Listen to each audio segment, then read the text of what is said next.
Hello everyone, welcome to sleepy classes. स्वागत है आप सबका प्रीक्योर में। इस वीडियो में हम इन्वायरमेंट के करंट अफेयर्स डिस्कस करेंगे of the last week. So the topics that we are going to discuss in detail are these. So let's start with the first one. Fourth edition of the virtual ministerial on climate action. Recently एक ministerial summit हुआ on climate action. Basically उसका fourth edition था and since it was virtual तो इसका नाम भी virtual ministerial on climate action दे दिया गया। इस समिट में, इस मिनिस्टीरियल लेवल समिट में इंडिया ने पार्टिसिपेट किया। हमारे environment minister presided over it. और इसमें अगर हम बात करें तो व्यूज़ वर एक्सचेंज्ड कि कैसे जो कंट्रीज़ हैं बिकॉज ऑफ कोविड-19 उनकी इकोनॉमी इज़ सफरिंग। सो कैसे जो इकोनॉमी रिकवरी प्लान्स हैं उनको अलाइन किया जा सकता है with the Paris agreement, so that the climate action और जो भी उससे रिलेटेड पूरी दुनिया भर में काम हो रहा था बिफोर कोविड वो ना रुके और वो होता रहे। It was co-chaired by European Union, China and Canada. And so there were discussions कि कैसे पेरिस अग्रीमेंट की इम्प्लीमेंटेशन शुरू होगी and at the same time to demonstrate the political commitment towards global climate action. Now we all know that the Paris Agreement was to begin from 2020. तो how will it be implemented? उसके जो rule book है almost finalise हो गई है, कुछ कुछ बातें थी। तो उन सब बातों को लेकर this ministerial level summit was held and various things were discussed. इसमें इंडिया का जो इम्पोर्टेंट पॉइंट ये था कि जो डेवलप्ड कंट्रीज़ हैं, जैसा कि उन्होंने प्रॉमिस किया था कि वो फाइनेंशियल और टेक्नोलॉजिकल सपोर्ट देंगे and they promised 1 trillion by 2020, that has not been fulfilled and India believes के स्टिल 5 months आर रिमेनिंग और उसमें जो प्रॉमिस्ड अमाउंट है वो मोबिलाइज हो और डिलीवर हो ताकि जो डेवलपिंग कंट्रीज़ है वो अपने क्लाइमेट एक्शंस को और ज़्यादा स्ट्रेंथन कर सकें। उसके बाद इंडिया ने बताया कि क्लाइमेट एक्शन के लिए उसने क्या क्या मेजर्स लिए हैं। India has achieved reduction of 21% in emission intensity of its GDP between 2005 and 2014, right. So India ने 33% तक इमिशन इंटेंसिटी कम करनी थी बाय 2030 और ऑलरेडी उसने 21% कम कर ली है। So it has achieved its voluntary target. Then India ने रिन्यूएबल एनर्जी कैपेसिटी, जो इंस्टॉल्ड कैपेसिटी है, उसको 226% से इंक्रीज़ किया है in the last 5 years। It stands at 87 gigawatt. और जो हमारे प्राइम मिनिस्टर हैं उन्होंने बोला है कि हम 450 गीगावाट्स तक लेके जाएंगे अपनी रिन्यूएबल एनर्जी कैपेसिटी को। एट द सेम टाइम जो नॉन फॉसिल सोर्सेज हैं उसमें जो शेयर है as far as electricity generation is concerned वो भी increase हुआ है from 30.5 to 37.7%, right? So we are moving towards green energy. Then at the same time India ने और भी अपनी जो measures हैं उनके बारे में बताया कि they have provided, India has provided its population with 80 million LPG connections under प्रधानमंत्री उज्ज्वला योजना in rural areas, ताकि लोगों को clean cooking fuel मिले, clean environment हो उनके आसपास। LED bulb provide किए गए हैं by under Ujala scheme which will help in electricity saving and CO2 reduction. Then India has also shifted to BS6, right. 2024 में अडॉप्ट होने थे, अब 2020 में ही अडॉप्ट हो गए हैं and also has levied a coal cess, right. So this was regarding the virtual ministerial summit on climate action. Then the next is Nagarhole National Park. Nagarhole National Park in Karnataka is in news because Karnataka Forest Department ने कहा है कि जो भी roads हैं adjacent to Nagarhole national park, adjacent का मतलब होता है उसके सराउंडिंग, उसके आसपास, वहाँ पे वो ट्रैफिक मॉनिटरिंग मैकेनिज़्म लगाएगा कर्नाटका फॉरेस्ट डिपार्टमेंट, ताकि जो लोग वहाँ पे अप्लाई करते हैं, जो मोटरिस्ट हैं, वो उनका बेटर कंप्लायंस हो सके, एज इन रोड किल्स कम होंगे।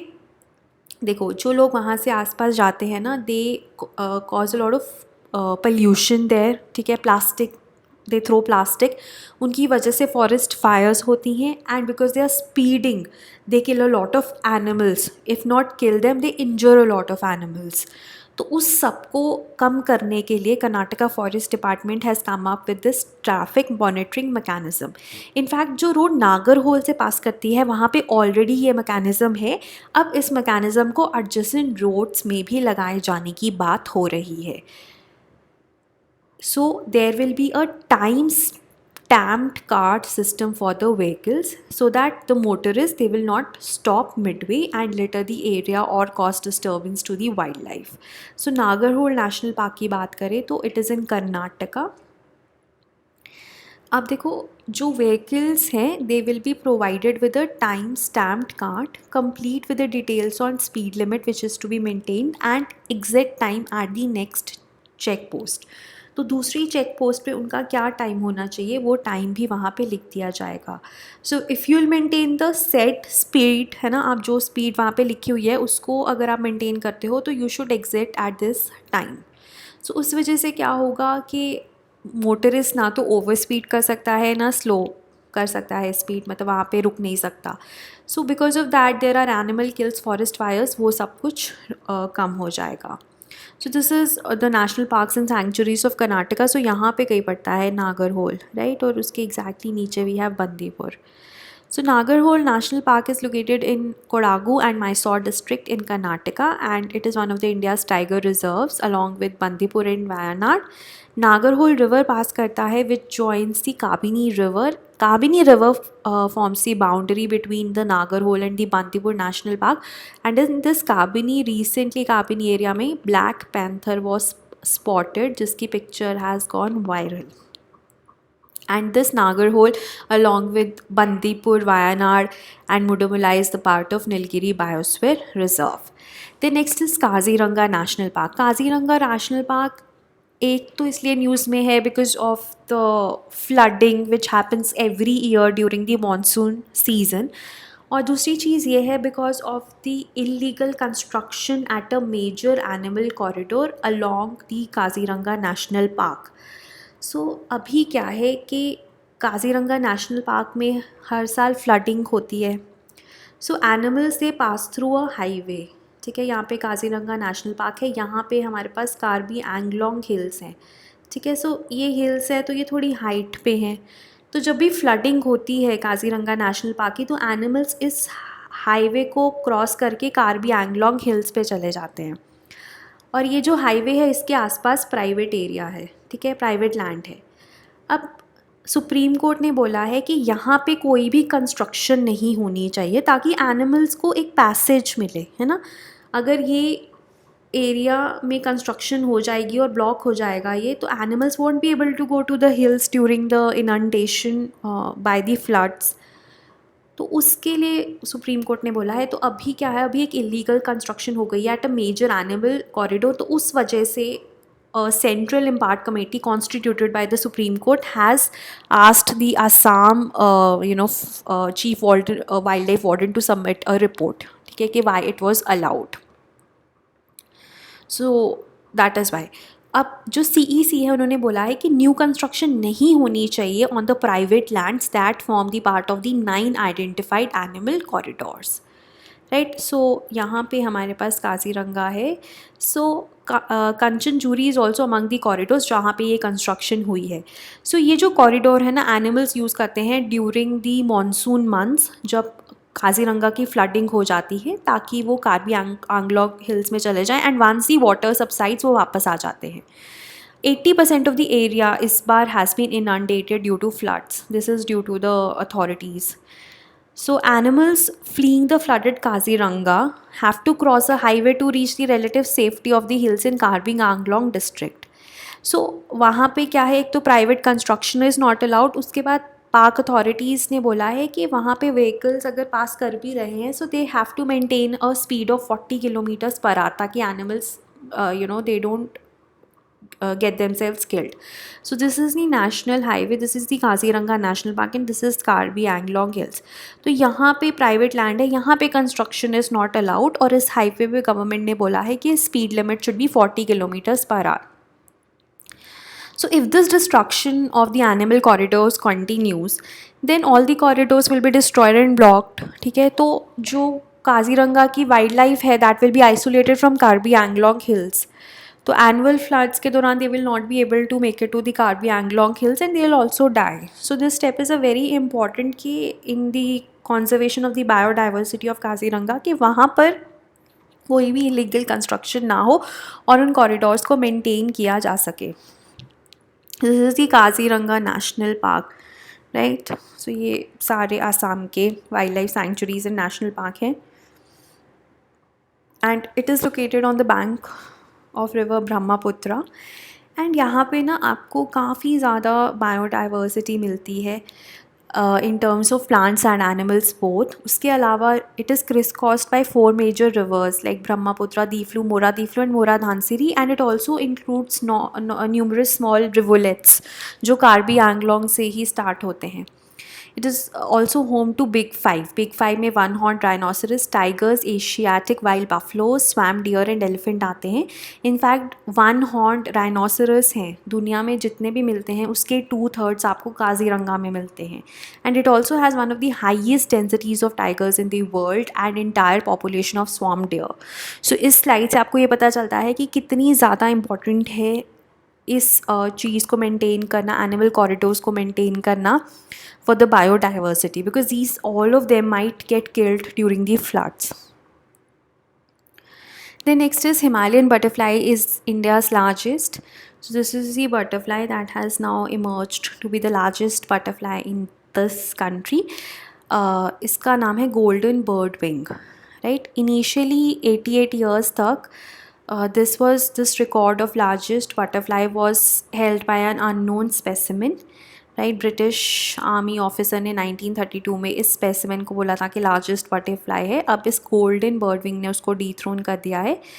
जो फीमेल था वो उत्तराखंड से मिला था और इनका जो मेल है वो मेघालय से स्पॉट हुआ है. सो अब बेसिकली लार्जेस्ट बटरफ्लाई कैसे निकलता है? विंग स्पैन से. ठीक है, विंग बेस से लेके टिप तक मेजर किया जाता है बटरफ्लाइज का.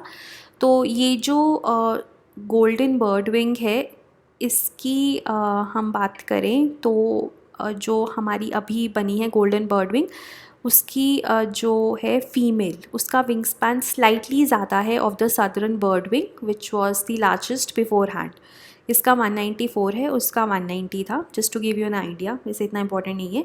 लेकिन जो मेल है इसका मेल बहुत छोटा है 106 पे, बट फीमेल ऑलमोस्ट डबल है उसका विंग स्पैन, तो इसलिए इसको लार्जेस्ट बना दिया गया है. तो so point is golden birdwing is the largest now and not the southern birdwing. Then the last is the E waste. So अभी एक रिपोर्ट आई है यूनाइटेड नेशंस यूनिवर्सिटी की. उसके अकॉर्डिंग 38% इंक्रीज़ होगा ई वेस्ट में दुनिया भर में in the decade between 2020 and 2030, right. और 21% इंक्रीज़ है वो 5 सालों में ही हो गया है. और एशिया में सबसे ज़्यादा ई वेस्ट जनरेट होता है, सबसे कम ओशियानिया में होता है. और सबसे ज़्यादा स्मॉल इक्विपमेंट है जो ई वेस्ट फॉर्म करती है. And we all know that it is a health hazard, it is an environmental hazard. Mercury होता है, अगर ह्यूमंस में चला जाए तो it can cause brain damage, nervous system damage हो जाता है, कोऑर्डिनेशन सिस्टम डैमेज हो जाता है. एंड उसके बाद नेक्स्ट चीज़ जो इम्पॉर्टेंट है वो ये है कि 18% से भी कम जो ई वेस्ट जनरेट हुआ था वो कलेक्ट और रिसाइकल होता है.